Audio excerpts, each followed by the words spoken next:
नमस्कार आपणको बीबी न्यूज रे स्वागत। आसंतु आमे जानिबा सबु स्वतंत्र और सठिक खबर। समस्त नूतन अपडेट पाई आम सहित रुहंतु। प्राथमिक स्तर में 16,000 शिक्षकों को नियुक्ति पत्र। भारतीय संस्कृति और परंपरा रे गुरु को एक स्वतंत्र स्थान दि जाए। आजिर शिक्षा व्यवस्था रे प्राचीन गुरुकुल परंपरा आउ नाही। आमर शिक्षा व्यवस्था आधुनिकता को आपणाई, किंतु आज मध्य मानव जीवन को गढ़ी तोलिबारे शिक्षक ही सबुठारु बड़ भूमिका तुलाई थांती। विद्यालय और गणशिक्षा विभाग पक्षरु आज कलिंग स्टेडियम रे नवनियुक्त 16,009 जन कनिष्ठ शिक्षकों पाई नियुक्ति समारोह और दिग्दर्शन कार्यक्रम रे मुख्य अतिथि भाव में जोगदे यह कहिसेंती मुख्यमंत्री मोहन चरण माझी। नवनियुक्त शिक्षक शिक्षयित्री को उद्बोधन दे मुख्यमंत्री कहिथिले जे प्रत्येक शिक्षक हेउचंती जणे जणे मनीष गढ़ा शिल्पी। शिक्षकता हेउची ए दुनियार सबुठु महत् कार्य, सबुठारु सम्मानास्पद वृत्ति। नवनियुक्त शिक्षक माने शिक्षकता को पेशा नुहे निशा भावे ग्रहण करंतु। ताहा हेले शिक्षकता जीवनर प्रतिटी मुहूर्त को उपभोग करने सह शिक्षादान को मध्य आनंदमय करिहेब। डिसेम्बर 15 रु कोणार्क इको रिट्रीट। डिसेम्बर 15 रु कोणार्क मेराइन रोड संलग्न बेलाभूमि रे आरंभ हेब इको रिट्रीट। विलासपूर्ण टेंट रे तारका होटेल रा अनुभव नेबे पर्यटक। जल क्रीड़ा, बीच स्पोर्ट्स तथा बेलाभूमि क्रीड़ा, इंडोर गेम एवं रंगारंग कार्यक्रम अवकाश पाइबे पर्यटक।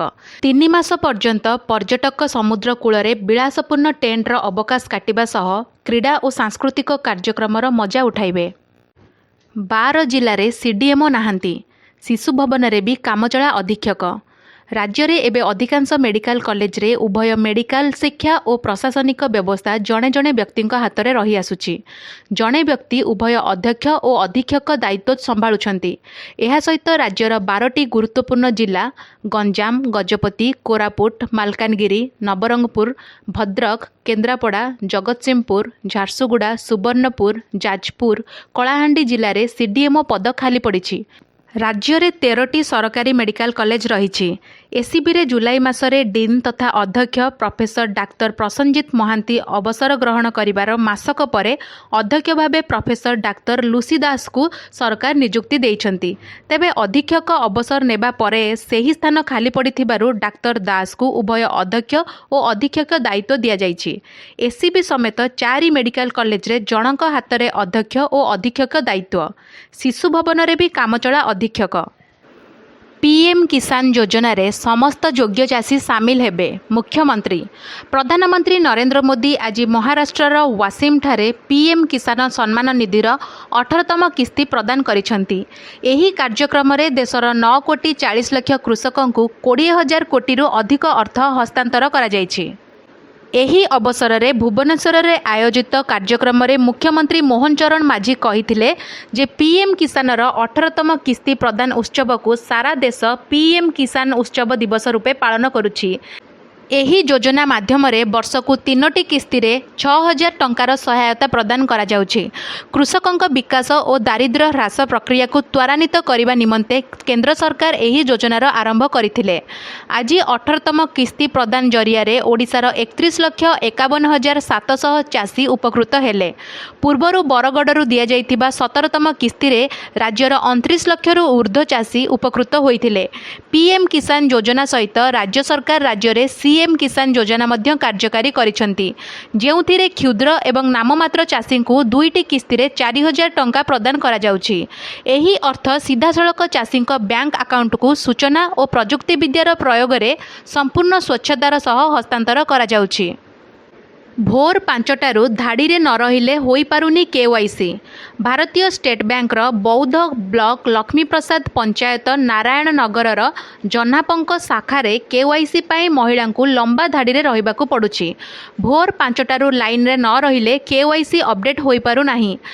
आसंता 9 तारिख रे सुभद्रा किस्ती देबाकू राज्य सरकार घोषणा करिथिबा बेले केवाईसी अपडेट पाई महिला माने बैंक रे धाड़ी लंबाई छंती।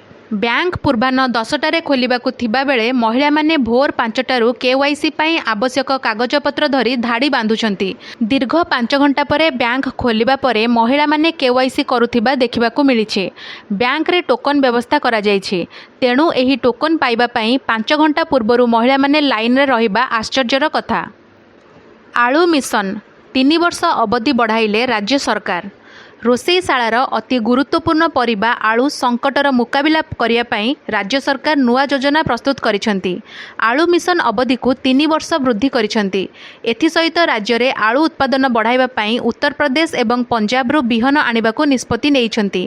ଉଦ୍ୟାନ କୃଷି ନିର୍ଦ୍ଦେଶକଙ୍କ ନେତୃତ୍ୱରେ ଏକ ଟିମ୍ କୋଲକାତା ଯାଇଛନ୍ତି। ଏହି ଟିମ୍ ପଶ୍ଚିମବଙ୍ଗ ଶୀତଳ ଭଣ୍ଡାରର ସ୍ଥିତି ଅନୁଧ୍ୟାନ କରିବେ। ନୂଆ ଆଳୁ ମିଶନ ନେଇ କୃଷି ଓ କୃଷକ ସଶକ୍ତିକରଣ କନକବର୍ଦ୍ଧନ ସିଂ ଦେଓ କହିଛନ୍ତି, ଗତ ସରକାର ଆଳୁ ମିଶନ କରିଥିଲେ, ଯାହା ଫେଲ୍ ହୋଇଥିଲା। ବର୍ତ୍ତମାନର ସରକାର ରାଜ୍ୟରେ ଆଳୁ ଉତ୍ପାଦନ ଅଧିକ କରିବା ପାଇଁ ଚେଷ୍ଟା କରୁଛନ୍ତି। ନଭେମ୍ବର ପ୍ରଥମ ସପ୍ତାହ ସୁଦ୍ଧା ଚାଷୀଙ୍କୁ ଆଳୁ ବିହନ ଯୋଗାଇ ଦିଆଯିବ। ବିହନ ସମୟସୀମା ମଧ୍ୟରେ ଦିଆଯାଉନଥିଲା। ଜାନୁଆରୀରେ ଆଳୁ ଅମଳ ସମୟରେ ଦିଆଯାଉଥିଲା। ସେଥିପାଇଁ ଆଳୁ ମିଶନ ଫେଲ୍ ମାରିଥିଲା। ଗତ ସରକାର ଆଳୁ ମିଶନ କରିଥିଲେ, ଯାହା ଫେଲ୍ ମାରିଥିଲା।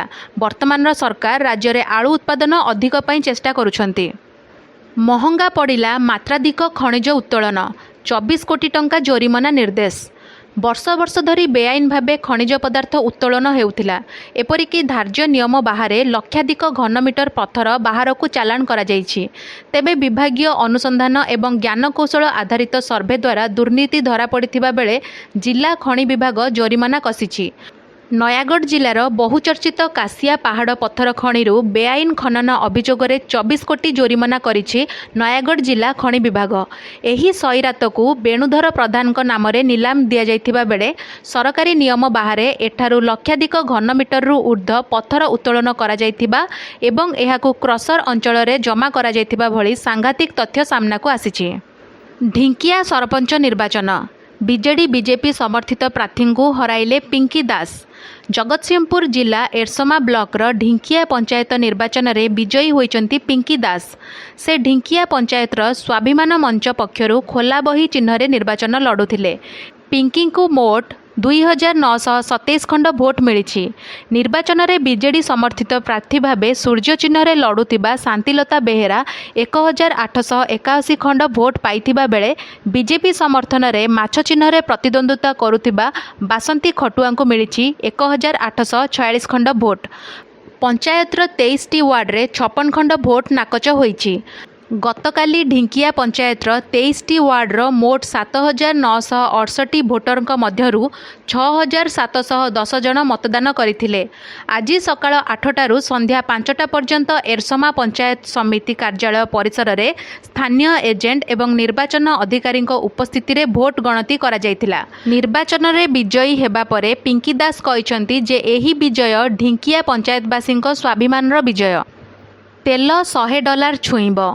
ମଧ୍ୟପ୍ରାଚ୍ୟରେ ଯୁଦ୍ଧ ଭଳି ସ୍ଥିତି ଉପୁଜିଛି। ଇରାନରେ ଏଥିପାଇଁ ତୈଳ ଉତ୍ପାଦନ ପ୍ରଭାବିତ ହେବା ସମ୍ଭାବନା ରହିଛି।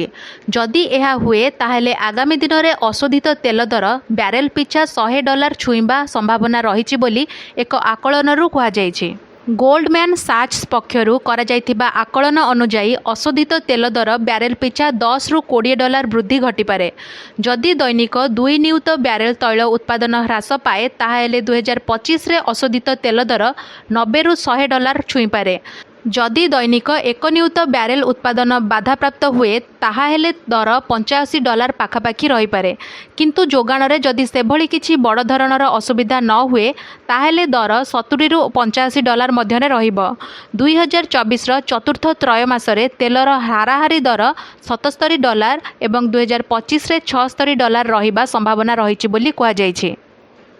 ବିଏମ୍ସି ହରାଇଲା 100 କୋଟିର ସମ୍ପତ୍ତି। ସ୍ଲମ୍ କ୍ୱାର୍ଟର୍ସ ମାମଲା ହାରିବା ପରେ ତନାଘନା। ନିୟମିତ ଅବହେଳା ପାଇଁ ବିଏମ୍ସି କ୍ଷତି ସହୁଛି। ସାଧାରଣ ଲୋକଙ୍କଠାରୁ ଆସୁଥିବା ରାଜସ୍ୱ ଭୂତ ଖାଉଛି। ଏଣେ ସାଧାରଣ ଲୋକ ବି ନ୍ୟାୟ ପାଉନାହାନ୍ତି, ମୌଳିକ ସୁବିଧାରୁ ବଞ୍ଚିତ ହେଉଛନ୍ତି। ଏଭଳି ତ ଗଦା ଗଦା ଉଦାହରଣ ରହିଛି। କିନ୍ତୁ ବିଏମ୍ସି ସ୍ଲମ୍ କ୍ୱାର୍ଟର୍ସ ମାମଲାରେ ସୁପ୍ରିମକୋର୍ଟରେ ହାରିବା ପରେ ଅବହେଳାକୁ ନେଇ ଚର୍ଚ୍ଚା ଆରମ୍ଭ ହୋଇଛି। କାହା ଅବହେଳା ପାଇଁ ଏଭଳି 100 କୋଟି ଟଙ୍କାର ସମ୍ପତ୍ତି ବିଏମ୍ସି ହାତରୁ ଚାଲିଗଲା, ତାହାର ତଦନ୍ତ କରିବା ସହ ରିପୋର୍ଟ ପ୍ରଦାନ କରିବାକୁ ଗୃହ ନିର୍ମାଣ ଓ ନଗର ଉନ୍ନୟନ ବିଭାଗ ବିଏମ୍ସିକୁ ନିର୍ଦ୍ଦେଶ ଦେଇଛି। ଭିଡ଼ିଓଟି ଭଲ ଲାଗିଥିଲେ ଲାଇକ୍, ସେୟାର ଓ ସବସ୍କ୍ରାଇବ୍ କରିବାକୁ ଜମା ବି ଭୁଲିବେନି। ଧନ୍ୟବାଦ।